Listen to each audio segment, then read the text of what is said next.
오늘은 받은 질문 중에 첫 번째로 행함의 순종에 관한 것을 함께 배워보도록 하겠습니다.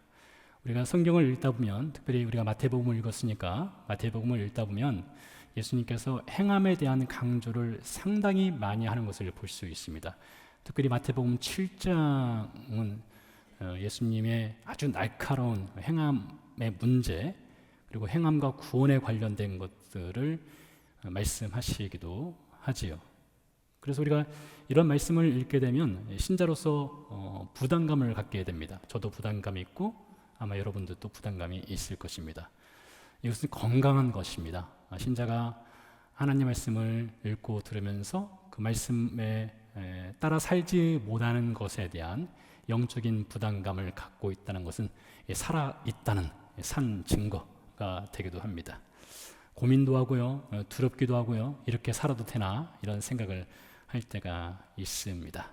그래서 오늘 이 행함에 대해서 알아보려고 하는데요, 그 전에 우리가 이 복음이라는 것을 좀 생각해 볼 필요성이 있을 것 같습니다. 우리가 이 복음에 대한 이해가 제대로 돼야만 행함으로 나갈 수 있기 때문이죠. 복음을 우리는 건물로 좀 비유할 수 있을 것 같습니다. 복음의 1층이 있습니다. 복음이라는 건물의 1층. 1층은 성육신이 있습니다. 복음은 예수님이시니까요. 성육신이 있고요. 복음의 2층은 성육신한 예수님께서 이 세상에서 살아가는 삶이 있지요. 그 삶 가운데는 예수님의 가르침도 있고, 병자를 고치는 것도 있고, 귀신을 내어 쫓는 것도 있고, 제자를 삼는 것도 있고, 이러한 삶이 있습니다. 복음의 3층이 있습니다. 이 3층 건물에는 예수님의 십자가 죽음이라는 사건이 있습니다. 복음의 최고봉이라고 할 수가 있겠죠. 복음의 4층이 있습니다. 4층은 예수님이 죽음 가운데서 다시 살아나시는 부활 사건이 되겠습니다. 복음의 5층, 예수님이 하나님의 나라로 승천하시는 것이죠. 복음의 6층, 예수님이 재림하시는 것입니다. 복음의 7층, 우리와 함께 하나님 나라로 다시 가시는 것입니다.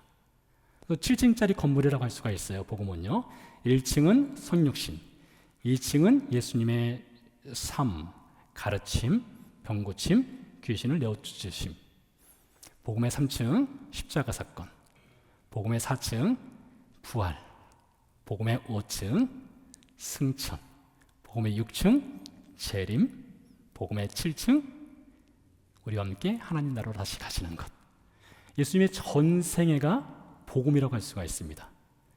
그 중에서도 특별히 이 사복음서를 보면 예수님의 십자가 사건에 많은 분량을 할애하고 있습니다. 그만큼 십자가 사건이 가장 중요하다고 볼 수가 있죠. 복음의 3층이 핵심이라고 할 수 있습니다. 그럼에도 불구하고 1층과 2층이 없다면 3층은 세워질 수 없는 것이고요, 4, 5, 6, 7이 없다면 복음은 완성될 수가 없는 것입니다. 그래서 신약 학자 중에 N.T. 라이트라고 하는 학자가 있는데요, 이 학자가 말하기를 오늘날 그리스도인들, 교회가 잃어버린 복음 중에는 십자가는 있지만 십자가를 세워가는 예수님의 삶에 대한 복음은 잃어버린 것이 아닌가, 너무 약한 것이 아닌가, 이런 얘기를 하기도 하였습니다. 예수님의 삶은 복음의 중요한 내용 중에 하나라는 것이죠. 자, 구원받은 신자도 이 복음이라는 건물에 살고 있습니다. 구원받은 신자가 살고 있는 복음의 건물은요, 지하부터 시작합니다. 저는 설교 원고에 1층부터 시작한다고 적었는데요, 오늘 일부 예배 때 어느 분이 우리는 지하에 있다 이렇게 말씀해 주셔서 듣고 보니까 그게 맞는 얘기더라고요. 우리는 이 지하가 있습니다. 그 지하는 바로 죄인이라고 하는 지하입니다. 우리는 영적인 죽은 상태였지 않습니까? 그러니 우리는 지하에서부터 시작을 하는 것입니다. 복음의 1층이 있습니다. 우리 신자가 받는 복음의 1층은 무엇일까요? 죄인이 십자가를 경험하는 것입니다. 예수님의 복음은 십자가는 3층인데 우리는 복음의 1층에 해당됩니다. 우리는 십자가로부터 출발을 하는 것이죠. 복음의 2층이 있습니다. 구원받은 신자가 이제 살아가는 것입니다. 구원 그 이후라고 할 수가 있죠. 그러니까 여러분들은 지금 2층에 해당되는 집을 지어가고 있는 것입니다. 복음의 3층이 있습니다. 언젠가 우리가 죽을 때가 있겠죠. 언젠간 죽습니다. 복음의 3층이에요. 죽고 나서 복음의 4층, 우리는 하나님의 나라로 가는 것입니다. 예수님의 복음은 7층짜리 건물이고요, 우리는 지하로부터 시작을 해서 1층 십자가, 2층은 삶, 3층은 죽음, 4층은 하나님의 나라로 이어진다, 이렇게 볼 수가 있습니다. 근데 우리는 지금 복음의 2층을 지어가고 있는데, 이 복음의 2층을 지어가는 신자의 삶을 살아내기 위해서는 예수님의 삶을 볼 필요성이 있다는 거예요. 예수님은 어떻게 사셨는가? 예수님 무엇을 가르치셨는가? 무엇을 말씀하셨는가? 그것이 우리에게 모델이 될 수 있다는 것이죠. 그래서 빌립보서 2장 5절 말씀에 보니까 바울이 이야기하기를 너희 안에 이 마음을 품으라 곧 그리스도 예수의 마음이니, 여기서 마음은 예수님의 태도를 뜻합니다. 삶의 태도, 예수님의 삶의 가치관, 삶의 가르침, 예수님의 공생의 삶의 모든 것을 말한다고 할 수가 있어요. 우리 안에 그 마음을 품으랍니다. 우리가 그 태도를 가지라는 것이에요. 그 태도로 복음의 2층을 지어가라, 이렇게 말하는 것이죠. 예수님도 마찬가지로 나를 따라오라 하셨으니 그 따름의 삶 가운데는 예수님의 삶을 연구하고 어떻게 사셨는가를 보고 그 삶을 닮아가고 따라가는 것이 담겨 있다라고 볼 수가 있습니다. 그런 면에서 볼 때에 신자에게는 복음의 2층이 매우 중요한, 복음 전체를 완성하는 중요한 피스이다라고 볼 수가 있습니다. 요한복음 8장에 보니까요, 예수님께서 이렇게 말씀하셨어요. 죄를 범하는 자마다 죄의 종이다 하셨어요. 죄를 범하는 자마다 죄의 종이다 말씀하시면서 죄로부터 자유함을 얻는 길이 있는데 그것은 진리를 알지니 진리가 너희를 자유케 하리라 하셨습니다. 진리를 알면 진리가 우리를 자유케 한대요. 자, 그렇다면 진리가 무엇입니까? 이 철학자들에게는 매우 중요한 질문 아니겠습니까? 진리란 무엇인가? 여러분 어떻게 생각하십니까? 진리는 어떤 사상일까요? 철학일까요? 도덕일까요? 윤리일까요? 이것이 진리일까요? 예수님이 요한복음 14장 6절에서 진리가 무엇인지를 가르쳐 주셨습니다. 그것은 곧 내가 곧 길이요 진리요 생명이니 라고 말씀하셨습니다. 예수님 자신이 진리라는 것이죠. 그래서 예수님을 알게 된다, 즉 예수님을 경험하게 된다, 예수님의 십자가를 경험하게 되면 그 십자가 사건을 통해서 예수님이 우리를 죄로부터 자유하게 해주신다는 거예요. 그래서 그 사건을 통해서 우리가 복음의 1층이라는 건물은 이미 지어졌습니다. 구원받은 신자는 복음의 1층은 지었어요. 자, 이제 2층으로 올라가야 되지 않겠습니까? 2층은 자유함을 얻은 신자들, 복음으로 인해서 죄로부터 자유함을 얻은 신자들이 말씀드린 대로 예수님의 삶의 태도, 삶의 가르침을 받아서 그것을 따라 행함으로 순종하는 것입니다. 이것이 신자에게 주어진 거룩한 특권이에요. 신자만이 누릴 수 있는 거룩한 영광입니다. 또한 거룩한 책임이 되기도 하는 것입니다. 자, 네, 항상 우리가 이 행함에 대한 이야기를 할 때는요, 대전제가 필요합니다.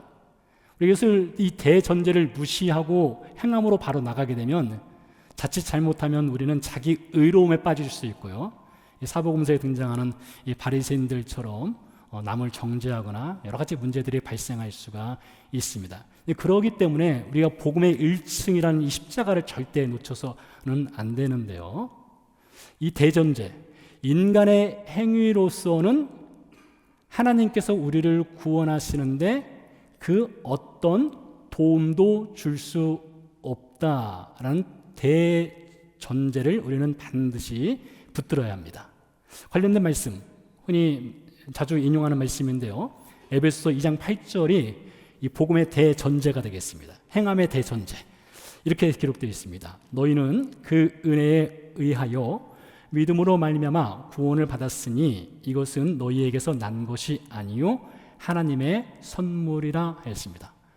이 바울이 말하기를 우리가 은혜로 구원을 받았다, 우리에게 주어진 믿음도 하나님의 선물이다, 이것이 1층에 해당되는 것입니다. 여러분 이것을 꼭 붙들어야 하는 것입니다.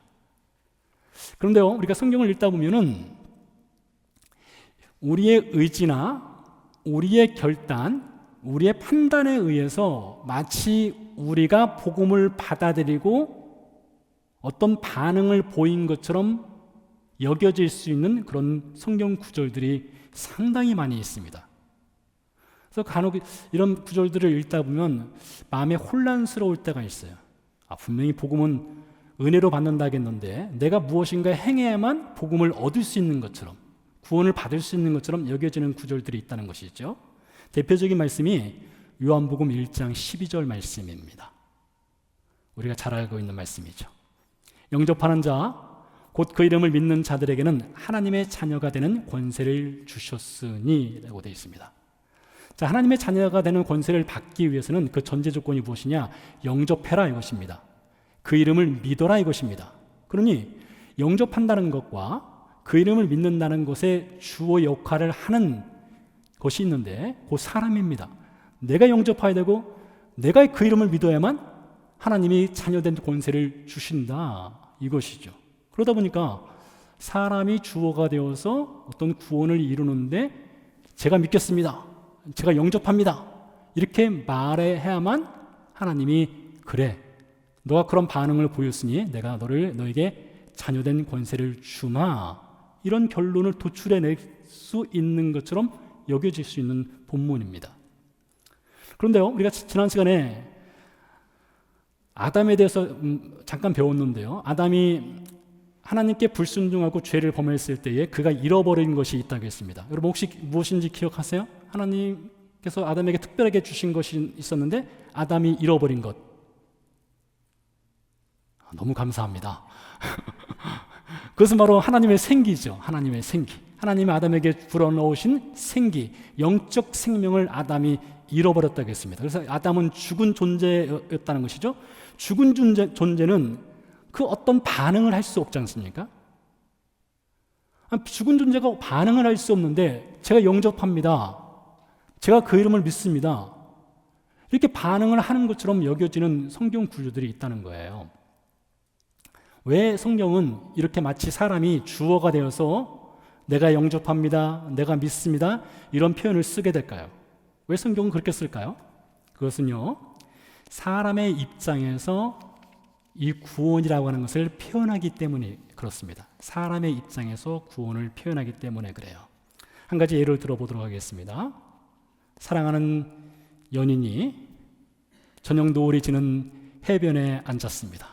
손을 마주잡고 앉아서 이제 노을이 붉게 물들고 있는 하늘을 바라보고 있습니다. 한번 상상해 보세요. 여러분도 그런 때가 있었죠? 네, 앉아가지고 상상하면서 탁 보는데 이야기를 하는 거예요. 해가 지금 너무 멋지게 저녁 노을을 물들이면서 서산으로, 바닷속으로 지금 들어가고 있어, 이렇게 표현을 했습니다. 여러분이 과학적으로 이게 맞는 얘기입니까? 틀린 얘기입니까? 이건 틀린 얘기죠. 그래서 그 옆에 앉아있는 남친 혹은 여친이 너 틀렸어, 어떻게 그런 말을 해, 지금 지구가 정확하게 0.5도 정도 기울어진 거야, 그렇게 말한다면 얼마나 밥맛 없습니까? 분위기 파악을 못하는 것이죠. 그래서 우리는 사실 과학적으로 볼 때는 지구가 태양을 돈다는 것이 당연한 것이지만 우리는 사람 입장에서 표현을 하는 것들이 상당히 많습니다. 성경도 그래요. 성경도 그런 표현들을 많이 씁니다. 대표적인 것이 여호수아가 기브온 전투할 때 태양아 너는 기브온에 멈추어라, 달아 너는 아얄론에 멈추어라, 이런 표현을 썼단 말이에요. 과학적으로 볼 때는 도저히 이해할 수 없는 것이죠. 그러나 사람이 표현할 때는 그렇게 쓰는 거예요. 성경 저자들은 사람의 편에서 그렇게 썼습니다. 자, 그런 입장에서 요한복음 1장 12절에 내가 영접합니다, 내가 그 이름을 믿습니다, 마치 사람이 주어가 되어서 무엇인가 하는 것처럼 보이지만 사실은 그렇지 않다는 거예요. 한 가지 다른 예로 이어가 보도록 하겠습니다. 마태복음 16장에 보면 베드로가 예수님께 신앙 고백을 합니다. 유명한 신앙 고백. 당신은 그리스도시요 살아계신 하나님의 아들이십니다. 마태복음 16장 16절 말씀이죠. 자, 주어가 누구입니까? 당신은 그리스도시요. 베드로가 했어요. 그렇죠? 베드로가 고백한 거예요. 근데 예수님께서 그 뒤에 베드로한테 이렇게 말씀하십니다. 이것을 놓치면 안 되는 것인데요. 마태복음 16장 17절 말씀입니다. 예수께서 대답하여 이르시되 바요나 시몬아 내가 복이 있도다. 이를 내게 알게 한 이는 혈육이 아니요. 여기서 혈육은 누구에 해당되느냐? 베드로에게 해당되는 거예요. 네가 아는 것이 아니라, 네가 고백한 것이 아니라 하늘에 계신 내 아버지시니라, 이렇게 말하고 있어요. 그래서 겉으로 보기에는, 그러니까 표현적으로 볼 때는 베드로가 당신은 그리스도시요 살아계신 하나님의 아들이십니다라고 고백한 것 같지만, 그 고백의 은혜, 고백의 뿌리, 고백을 할 수 있는 것을 주신 분은 베드로 자신이 아니라 하나님이시란 것이죠. 그러니까 하나님이 그 고백의 원 주어가 된다, 이렇게 볼 수가 있어요. 같은 맥락에서요, 요한복음 1장 12절 영접하는 자 곧 그 이름을 믿는 자들이 주어가 되는 것 같지만 13절에서 사도 요한이 이것을 약간 수정을 해줍니다. 13절 말씀 이렇게 기록되어 있습니다. 이는 혈통으로나 육정으로나 사람의 뜻으로 나지 아니하고 오직 하나님께로부터 난 자들이니라. 혈통, 육정, 사람의 뜻, 이것이 무엇입니까? 사람의 의지, 결단, 지식, 지혜, 이것으로 내가 믿습니다, 내가 영접합니다, 이렇게 할 수 없다는 거예요. 하나님이 주셔야만 된다는 거예요. 그런 여러분들이 예수 그리스도를 믿었다 할 때에 그 고백은 여러분의 입에서 나오는 것이지만 그 고백을 할 수 있는 은혜는 하나님이 주시는 것입니다. 그래서 이렇게 표현할 수 있어요. 신자는요, 구원이라는 문을 두드립니다. 구원이라는 문을 두드려서 문을 열고 구원의 방으로 들어갑니다.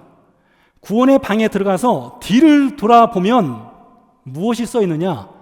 내가 문을 열고 내가 문의 방에 들어온 것 같은데 뒤를 돌아보니 하나님의 은혜가 기록되어 있어요. 내가 구원받은 것 같은데, 내 스스로 영접한 것 같은데 그것이 아니라 뒤를 돌아보니 하나님의 나라를 구원하셨구나.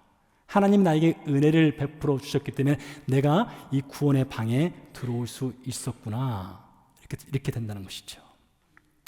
그 위에 지어져 가는 것이 바로 거룩한 영광이고 거룩한 특권인, 또 거룩한 책임인 행함의 순종이라는 것입니다. 마태복음 21장에서 예수님께서 이 행함의 순종에 대해서 한 가지 비유를 들어서 말씀을 하셨습니다. 참고로 오늘은 이 본문을 읽었지만 본문에 대해서는 자세히 다루지 않고 다른 본문들을 좀 많이 살펴볼 예정입니다. 마태복음 21장에 보니까 예수님께서 한 가지 비유를 드셨는데요, 포도원을 경영하는 농부 이야기를 하십니다. 두 아들이 있었어요. 큰아들한테 이야기를 합니다. 너 오늘 포도원에 들어가서 일 좀 해라 했습니다. 큰아들이 내 아버지 가서 일하겠습니다 라고 말을 해요. 그리고 이 녀석이 일을 하러 가지 않고 그냥 도망가 버렸습니다. 말은 대답은 잘했는데 그냥 도망가 버렸어요. 아버지가 둘째 아들을 불렀어요. 둘째한테 네가 대신 들어가서 일 좀 해라. 둘째 아들은 싫어요 했습니다. 둘째 성향들이 그렇죠. 둘째들은 뭐 이렇게 높이궁처럼 튈 때가 있지 않습니까? 싫다고 했습니다. 그러고 나서 둘째가 후회하고 뉘우치고 아버지 말에 따라서 포도원에 들어가서 일을 하였다, 이렇게 말해요. 첫째는 네, 그러나 안 가고, 둘째는 싫어요 하고 들어가고. 예수님이 질문하셨어요. 이 둘 중에, 큰아들과 둘째 아들 중에 누가 아버지의 뜻에 순종하였느냐 질문을 했습니다. 여러분, 답은 아주 쉽죠. 누구입니까? 대답할 때까지.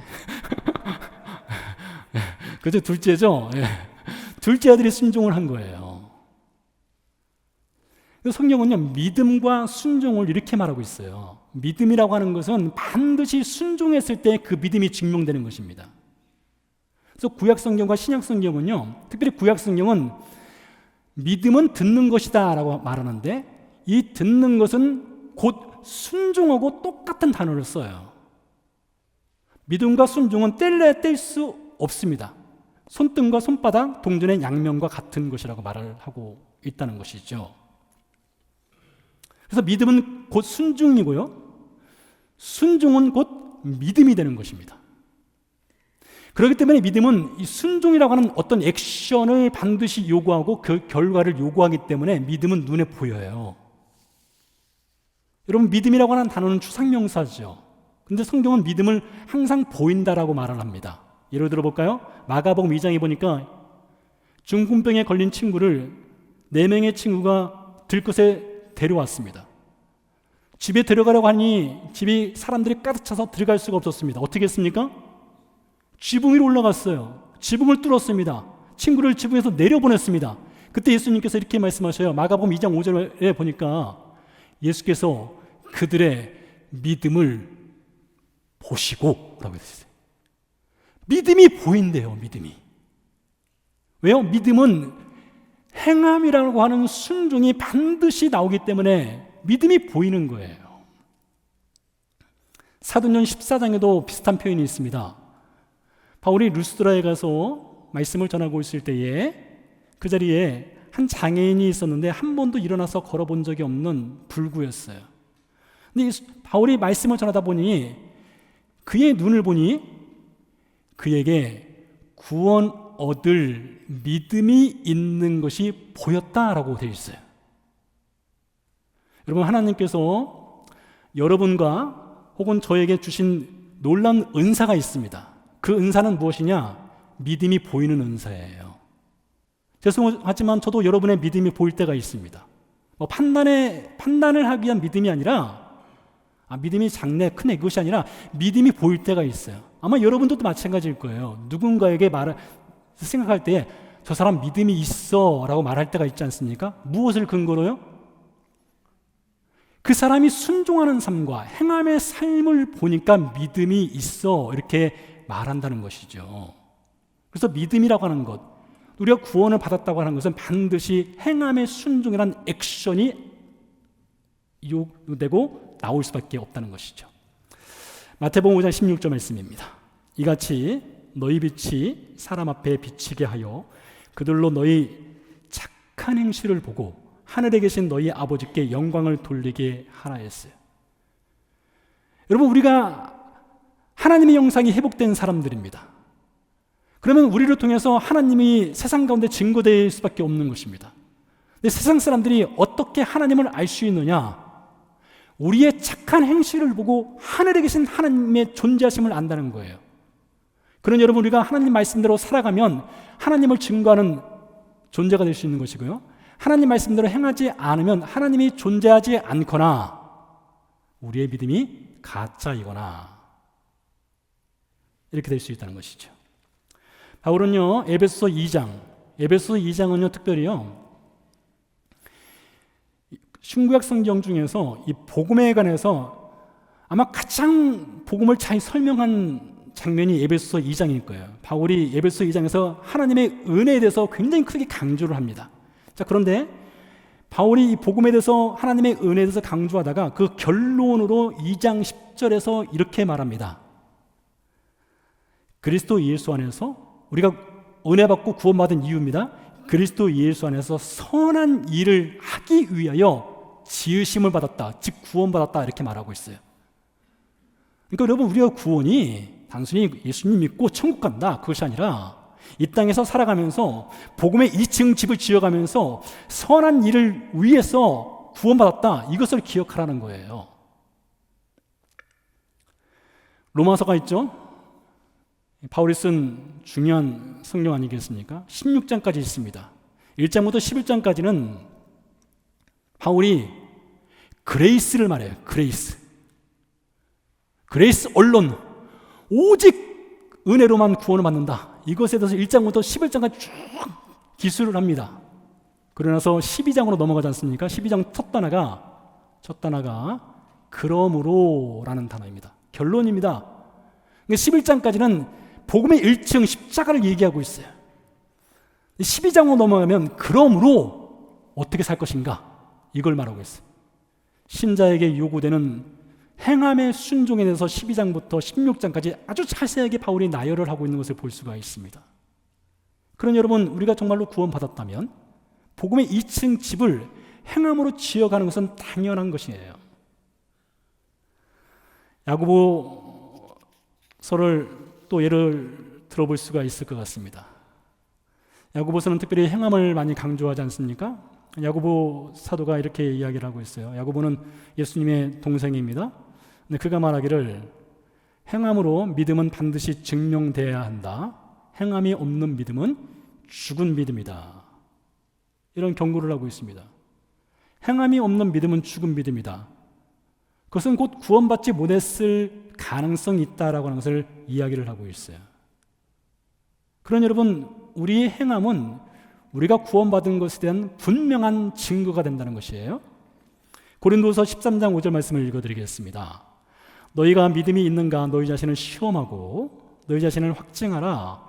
예수 그리스도께서 너희 안에 계신 줄을 너희가 스스로 알지 못하느냐. 그렇지 않으면 너희가 버리운 자니라. 바울이 다시 한번 얘기합니다. 우리가 정말 믿음이 있다면 그 믿음이 있는 것을 시험해보고 믿음을 그 에비던스, 그 증거를 내놔라 이거예요. 믿음의 증거가 무엇이냐 그걸 내놔라 이렇게 말하고 있습니다. 그렇다는 것은 우리는 구원받았다면, 믿음이 있다면 우리는 그 믿음이 무엇인지를 손에 보여줄 수 있는, 그런 확증할 수 있는 무엇인가 있다는 거예요. 오늘 본문이 이야기를 하고 있습니다. 오늘 본문에 보니까 늑대는요 양의 옷을 입어도 늑대이다. 본문 내용입니다. 늑대는 양이 될 수 없습니다. 반대로 양은 늑대가 될 수 없습니다. 16절부터 19절 말씀에 보니까 좋은 나무는 나쁜 열매를 맺을 수 없고요, 나쁜 나무는 좋은 열매를 맺을 수 없다. 달리 말하면 사과나무가 복숭아를 맺을 수 없고 배나무가 사과를 맺을 수 없다. 당연한 것 아니겠습니까? 그래서 20절에서 결론 내리기를 이렇게 결론 내려요. 그들이 좋은 나무인지 나쁜 나무인지 어떻게 알 수 있느냐?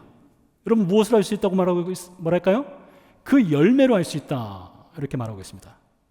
근데 결국엔 열매가 중요하다 이거예요. 구원 받았느냐? 그럼 구원의 열매를 내놔라 이거예요. 자연 세계에서는요, 한번 사과나무이면 끝까지 사과나무입니다. 사과나무가 10년 주기로 배나무 됐다가 감나무 됐다가 이렇게 바뀌지 않습니다. 그런데 영적인 세계에서는요, 우리 모든 신자들이 예수 그리스도를 믿기 전에는 우리 모두는 다 나쁜 나무였습니다. 여러분들이 도덕적으로 살지 않아서 나쁜 나무라 그런 것이 아닙니다. 여러분들이 윤리적으로 살지 않아서 나쁜 나무라고 하는 것이 아니에요. 우리가 나쁜 나무였던 이유는 우리가 죄인으로 태어났기 때문입니다. 죄인으로 태어난 나무는 원래 다 나쁜 나무예요. 나쁜 열매를 맺을 수밖에 없습니다. 그런데 예수님의 십자가 사건을 통해서 우리가 복음의 은혜를 받았습니다. 그래서 우리가 나쁜 나무였던, 본성적으로 본질적으로 나쁜 나무였던 우리가 좋은 나무로 재창조가 된 것입니다. 그래서 여러분들은 예수님을 믿는다면 다 좋은 나무예요. 좋은 나무에게는 행함의 순종의 열매를 내놔라, 이것을 요구한다는 것입니다. 누가복음 15장으로 행함의 순종을 좀 더 이어가 보도록 하겠습니다. 누가복음 15장에 보면 탕자 이야기가 등장하지 않습니까? 우리가 몇 주 동안 배웠던 말씀이기도 합니다. 허랑방탕하였습니다. 인생의 시간을 낭비하였습니다. 그가 있는 모습 그대로 아버지 집에 돌아왔습니다. 아버지가 탕자가 돌아온 날 해준 것이 여러 가지가 있습니다. 첫 번째로 좋은 옷을 입혀주었습니다. 두 번째로 좋은 신발을 신겨주었습니다. 세 번째로 손에 금가락지를 끼워줬습니다. 네 번째로 동네 잔치를 열어주었습니다. 다음 날 아침이 되었습니다. 사실 이 부분은 성경에 없습니다. 제가 있을 법한 이야기를 만들어 보았습니다. 그 다음날 아침 탕자가 일어났습니다. 어떤 옷을 입어야 될까요? 전날 입었던 파티복을 입어야 될까요? 전날 신었던 반짝거리는 구두를 신어야 될까요? 손에 끼었던 큰 금가락지를 끼고 있어야 될까요? 그리고 푹신한 소파에 앉아야 할까요? 하루 종일 쉬면서 먹고 마시고 즐겨야 할까요? 그렇게 할 수가 없습니다. 그렇게 해서도 안 됩니다. 어제까지는 허랑방탕한 인생이었으나 오늘은 그렇게 살면 안 됩니다. 오늘은 더 이상 파티복을 입어서는 안 됩니다. 오늘 둘째 아들은 작업복을 입어야 됩니다. 반짝거리는 구두가 아니라 밭일을 하기 편한 신발을 신어야 됩니다. 금가락지는 손에서 빼야 합니다. 산 아래로 내려가야 됩니다. 밭에 가서 땀 흘려 일을 해야 됩니다. 손에 물집이 잡힐 정도로 그는 다시 일을 해야 됩니다. 그게 둘째 아들의 마땅한 삶인 것입니다. 새로 태어났기 때문에 그렇게 살아야 한다는 것이죠.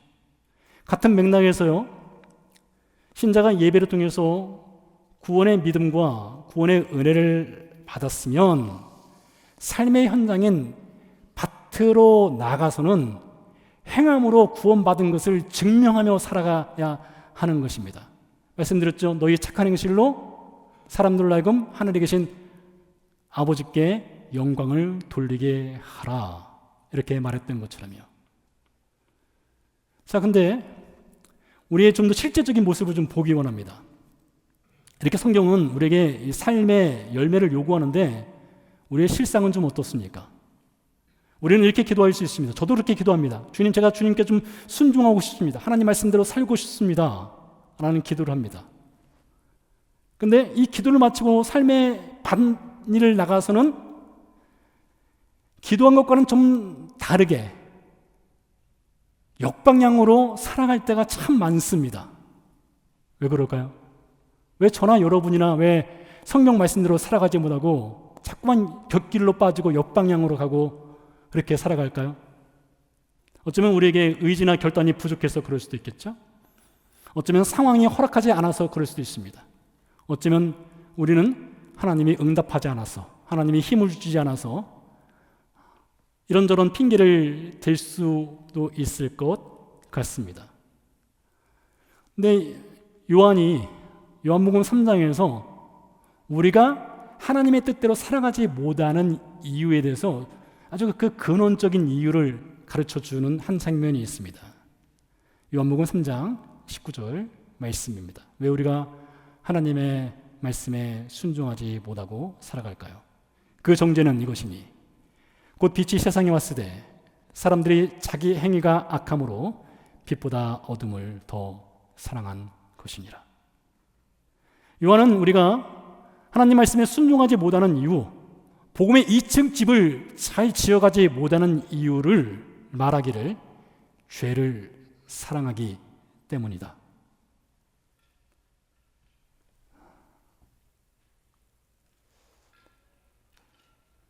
죄를 사랑하기 때문에 우리가 하나님 말씀에 순종하지 못한다, 이렇게 증언을 하고 있습니다. 여러분, 이 말씀을 어떻게 듣고 계십니까? 저 개인적으로는 굉장히 저한테 도전이 되는 말씀입니다. 죄를 사랑하기 때문에 결국에 하나님의 말씀에 순종하지 못한다, 이것이죠. 수요 성경 공부 시간에 사사기를 좀 배우고 있는데요, 사사시대 당시 이스라엘 백성들은요 하나님으로부터 명령을 받았습니다. 그들이 들어가서 살게 될 가나안 땅에 살고 있는 기존 백성들을 다 몰아내라는 명령을 받았습니다. 하나님께서 몰아낼 수 있는 힘도 주셨습니다. 능력도 주셨고요, 하나님께서 도와주셨습니다. 승리를 약속해 주셨습니다. 그런데요, 이스라엘 백성들이 가나안 백성을 몰아내지를 않습니다. 왜 그럴까요? 힘도 있고 하나님이 도와주시고 승리도 약속했는데 왜 몰아내지 않을까요? 죄를 사랑하기 때문에 그렇습니다. 죄를 버리기 원치 않기 때문에 그렇습니다. 성경에 보면요, 신구약 성경 중에서 가장 많이 눈물을 흘린 사람들이 있습니다. 흘린 시대가 있어요. 흘린 시대에 흘린 사람들이 있는데 바로 사사시대 사람들입니다. 사사기에는 이스라엘 백성들이 눈물을 흘리기를 반복합니다. 그들은 후회합니다. 뉘우칩니다. 회개한다고 말합니다. 근데 그들의 눈물은요, 악어의 눈물이었습니다. 여러분, 악어의 눈물이 무엇입니까? 악어가 그런다고죠. 짐승을 잡았습니다. 씹어 먹습니다. 작은 씹어 먹으면서 죽어가는 그 동물을 애도하면서 눈물을 흘린대요. 얼마나 아프니 하면서 먹는 거죠. 얼마나 아프니. 그 가짜 눈물 아니겠습니까? 가짜 눈물 흘리는 거예요. 근데 사사시대 사람들이 그랬습니다. 그들은 가짜 눈물을 흘렸어요. 죄는 버리고 싶지 않고 하나님의 심판은 받고 싶지 않고 그래서 눈 가리고 눈물을 찔끔찔끔 흘리는 것입니다. 하나님 회개합니다. 그러나 죄는 버리고 싶지 않습니다. 하나님 복음은 좋습니다. 은혜는 좋습니다. 그러나 나는 이 죄만큼은 지키고 싶습니다. 그렇게 살아갔다는 것이죠. 혹 우리가 지어가고 있는 이 복음의 2층 집에서도 그러한 악어의 눈물은 있지 아니한가. 우리에게는요, 죄를 부끄러워하는 거룩한 수치심이 필요합니다. 순종하지 못하는 삶에 대한 거룩한 불만도 필요합니다. 이것이 믿음의 증거이고 행함의 순종을 나타내는 열매의 길입니다. 예수님은요, 십자가의 순종을 위해서 습관적으로 기도하셨습니다. 습관적으로요. 우리도요, 하나님 말씀에 순종하기 위해서 습관적으로 기도해야 됩니다. 예수님은요, 십자가의 순종을 위해서 악어의 눈물이 아니라 진실된 눈물을 흘리셨습니다. 의지와 결단의 눈물을 흘리셨어요. 우리에게도요, 행함의 순종을 위해서 의지와 결단의 눈물이 필요합니다. 요한복음 17장 4절 말씀, 아버지께서 내게 하라고 주신 일을 내가 이루어 아버지를 이 세상에서 영화롭게 하였사오니. 예수님이 이 세상에 오신 목적은 우리를 십자가를 통해서 죄로부터 구원하시는 목적도 분명히 있습니다. 중요한 목적입니다. 더 큰 목적이 있어요. 예수님이 십자가 사건을 통해서 하시고자 하시는 더 위대한 목적은 무엇이냐? 하나님을 영화롭게 하는 것이었습니다. 하나님의 영광을 위해서 십자가를 지신 거예요. 여러분, 사람을 창조하신 목적이 무엇인지 아십니까? 여러분과 저를 하나님의 형상을 따라서 창조하신 목적, 예수님의 십자가 사건을 통해서 우리를 재창조하신 목적이 무엇입니까? 그것은 하나님의 영광을 위해서 창조하신 것입니다. 에베소 1장 6절, 에베소 1장 12절이 그것을 말하고 있죠. 우리를 구원하신 것은 하나님을 영화롭게 하고 하나님의 영광을 찬양하기 위함이다. 이렇게 증언을 하고 있다는 것이죠. 그러므로 여러분의 행함의 순종은 단순히 집을 짓는 것이 아니라, 복음의 집을 짓는 것이 아니라 하나님을 영화롭게 하는 것이, 창조의 목적에 맞게 살아가는 것입니다. 사랑하는 성도 여러분, 기억하십시오. 구원받은 신자는요, 골고다 언덕 위에 좋은 나무로 심겨진 것입니다. 골고다 언덕의 토양의 자양분은 예수 그리스도의 십자가의 복음의 피입니다. 그 피의 자양분을 받고서 우리는 좋은 나무로서 자라가고 있는 것입니다. 우리는 안 자랄 수가 없어요. 신자의 자라남은 운명입니다. 이건 정해진 거예요. 신자가 자라나면요, 열매를 맺습니다. 과수원에, 사과 농장에 많은 열매를 맺으면 사과 나무가 영광을 누리는 것이 아니라 과수원 농장의 농부가 영광을 받습니다. 그와 같이 신자가 행함의 순종으로 살아가면 그 영광을 하나님이 받으시는 것입니다. 우리는 하나님의 영광을 위해서 지음받은 존재라는 것을 기억하시기 바랍니다. 넘어질 수 있습니다. 자주 넘어질 수 있어요. 저도 그렇고 여러분도 그렇습니다. 그렇지만 넘어짐에 대해서 하나님은 비난하지 않습니다. 넘어진 적이 있습니까? 넘어졌을 때 하나라도 붙잡고 일어서세요. 누가 그러더라고요. 넘어졌느냐? 넘어졌을 때 돌 하나라도 잡고 일어서라 그러더라고요. 넘어졌을 때 하나님의 은혜를 붙잡으십시오. 하나님의 긍휼을 붙잡으십시오. 성령님을 다시 한번 의지하겠습니다는 그런 결단과 의지를 가지고 다시 일어서십시오. 하나님께서 여러분으로 하여금 복음의 2층 집을 잘 지어갈 수 있도록 도와주실 것입니다. 기도드리고 하나님께 찬양 올려드리겠습니다.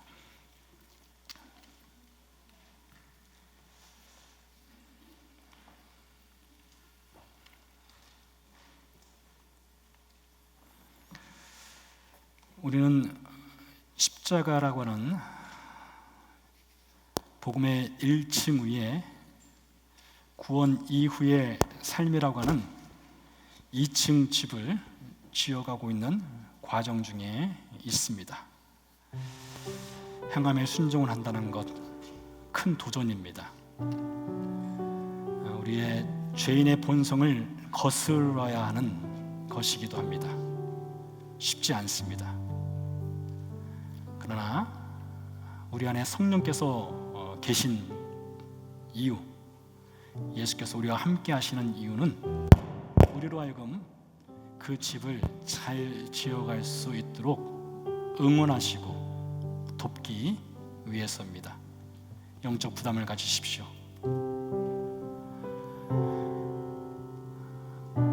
거룩함을 사모하십시오.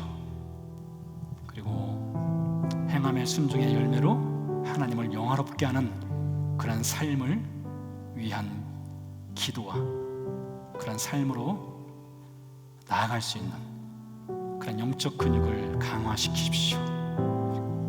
이를 위해서 함께 잠시 기도하도록 하겠습니다.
이 세상 가장 아름다운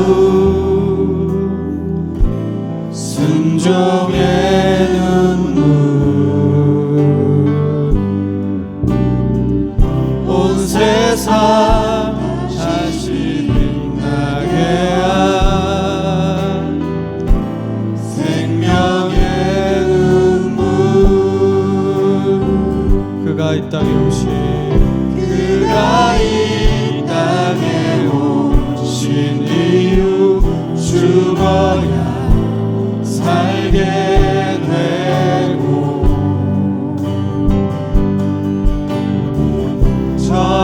져야만 승리하는 놀랍고 영원한 신비, 지으신 그대로 회복시킨 우리의 창조주 그리스도, 십자가의 길로 아버지 뜻 이루셨네.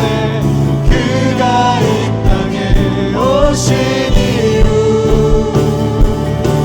이제 우리에게 맡겨진 그 소망, 그 사랑, 그 생명, 아름답고 눈부신 십자가의 길, 우리가 이 땅에 살아갈 이유, 지으신 그대로 회복시킨 우리의 창조주 그리스도, 십자가의 길로 아버지 뜻 이루셨네. 그가 이 땅에 오신 이유,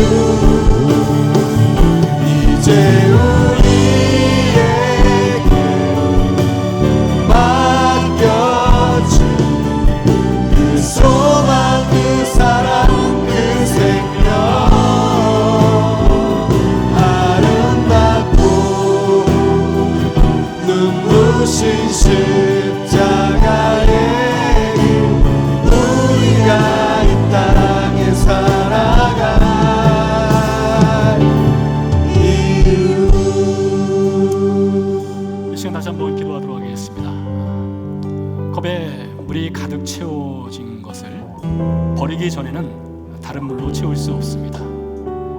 우리 마음 가운데 행함의 순종을 방해하는 것들, 나의 고집과 교만과 자만과 죄를 사랑하는 것들이 있습니까? 혹 이 시간 우리 성령 하나님께서 우리에게 그것을 가르쳐 줄 수도 있습니다. 주님, 내 안에 채워진 이 더러움, 이 죄악의 더러움의 물들을 버리게 해 주옵소서. 노력하게 해 주옵소서. 결단하게 해 주옵소서. 또한 도와주옵소서. 그래서 우리의 삶의 행함을 통해서 하나님을 영화롭게 하는 신자된 삶을 살게 하옵소서. 함께 기도하도록 하겠습니다. 살아계신 아버지 하나님, 감사합니다.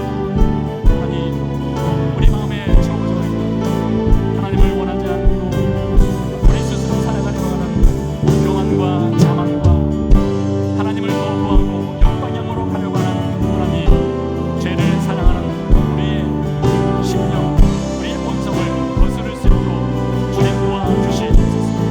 하나님, 버릴 수 있도록 도와주시옵소서. 주님 의지와 결단과 주님 잡아있도록 결단을 하나님 이를 해낼 수 있도록 도와주시옵소서. 성령 하나님, 우리 안에 계셔서 우리를 깨닫게 하시고 알려주시고 행할 수 있도록 주님 도와주시옵소서. 우리의 삶을 통해서 하나님을 진심으로 영화롭게 할 수 있는, 하나님의 영광을 위해서 살아갈 수 있는 거룩한 신전의 삶을 살아갈 수 있도록 주님 도와주시옵소서. 우리 다시 한번 기도하도록 하겠습니다. 우리 자녀들을 주 앞에 올려드리겠습니다.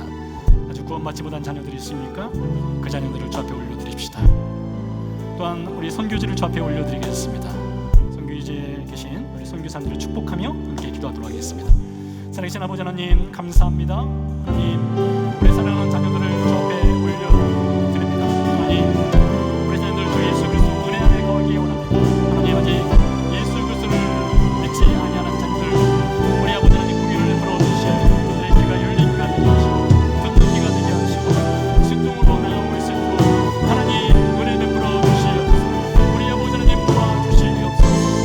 우리 아버지 하나님, 우리 사랑하는 선교사님들을 주 앞에 올려드리며 기도합니다. 하나님, 주의 성도들 이름 없이 없이 하나님 나라를 위해서 섬기고 계신 우리 선교사님들 주의 이름으로 축복합니다. 고역합니다.